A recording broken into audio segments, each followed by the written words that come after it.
മണ്ണിടിച്ചിൽ ഭീഷണി തുടർന്ന കൊച്ചി ധനുഷ്കോടി ദേശീയപാത നിർമ്മാണ പ്രവൃത്തികൾ നിർത്തിവെക്കാൻ നിർദ്ദേശം. ഇടുക്കി ജില്ലാ കളക്ടർ ഉത്തരവ് പുറത്തിറക്കി. നേര്യമംഗലം മുതൽ മൂന്നാർ വരെ വിവിധയിടങ്ങളിൽ കഴിഞ്ഞ ദിവസങ്ങളിൽ മണ്ണിടിഞ്ഞിരുന്നു. ഇനി ഒരറിയിപ്പുണ്ടാകും വരെ നിർമ്മാണ പ്രവൃത്തികൾ പാടില്ല എന്നാണ് ഉത്തരവിലുള്ളത്. വിവരങ്ങളുമായി ജെയിൻ രാജു ചേർന്നു ഇടുക്കിയിൽ നിന്നും. Jain, good morning. ഇടുക്കിയിൽ മഴ ശക്തമായി തുടരുന്നുണ്ടോ? ഈ മണ്ണിടിച്ചിൽ അല്ലാതെ മറ്റേതെങ്കിലും തരത്തിൽ ദുരിതം ഉണ്ടാക്കുന്നുണ്ടോ മഴ ജില്ലയിൽ?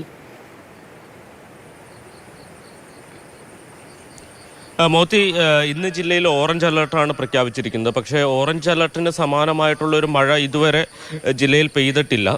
പക്ഷേ ഈ പറഞ്ഞതുപോലെ മണ്ണിടിച്ചിൽ ഭീഷണി പലയിടത്തും നിലനിൽക്കുന്നു. പ്രത്യേകിച്ച് ദേശീയപാതയുടെ നിർമ്മാണം നടക്കുന്ന നേര്യമംഗലം മുതൽ മൂന്നാർ വരെയുള്ള ഭാഗത്ത്. അവിടെ നമുക്കറിയാം, കഴിഞ്ഞ ദിവസം CSI പള്ളിയുടെ സമീപത്ത് ഒരു വലിയ വിള്ളൽ രൂപപ്പെട്ടിരുന്നു. അതിൻ്റെ വ്യാപ്തി കഴിഞ്ഞ ദിവസം വർദ്ധിച്ചിട്ടുണ്ട്. അതുകൊണ്ട് തന്നെ ആ ഭാഗത്ത് മണ്ണിടിച്ചിൽ സാധ്യതയുണ്ട്.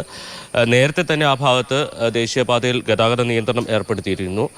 ഇന്നലെ ഇപ്പോൾ ചീയപ്പാറ വെള്ളച്ചാട്ടത്തിന് സമീപത്ത് മണ്ണിടിച്ചിലുണ്ടായി. ഇതിൻ്റെ എല്ലാം പശ്ചാത്തലത്തിലാണ് ജില്ലാ കളക്ടർ ഇതുവഴി ഇപ്പോൾ ദേശീയപാതയുടെ നിർമ്മാണം നിർത്തിവെക്കാൻ നിർദ്ദേശിച്ചിരിക്കുന്നത്.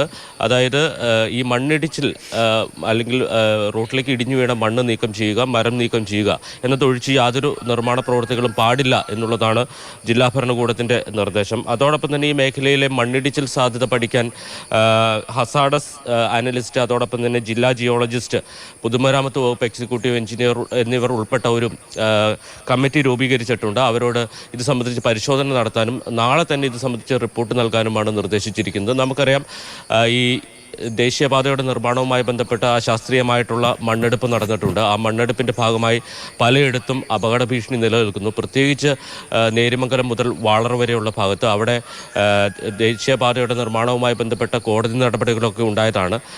ഇപ്പോൾ ആ തടസ്സം നീക്കപ്പെട്ടിട്ടുണ്ടെങ്കിൽ പോലും മരങ്ങളൊക്കെ ഈ മൺഭിത്തിക്ക് മേളിൽ യാതൊരു സുരക്ഷ അല്ലെങ്കിൽ യാതൊരു കരുതലുമില്ലാതെ നിൽക്കുകയാണ് എന്ന് തന്നെ പറയേണ്ടി വരും. അതുകൊണ്ട് ആ ഭാഗത്തൊക്കെ ഏത് സമയത്തും മണ്ണിടിച്ചിൽ സാധ്യതയുണ്ട്. ഇടുക്കിയിലെ ഡാമുകളെ കുറിച്ച് പറഞ്ഞാൽ താരതമ്യേന ചെറിയ ഡാമായിട്ടുള്ള പാമ്പള ഡാം മാത്രമാണ് ഇപ്പോൾ തുറന്നിരിക്കുന്നത്. 500 ക്യുമെക്സ് വെള്ളം സെക്കൻഡിൽ പെരിയാറിലേക്ക് ഒഴുക്കുന്നുണ്ട്.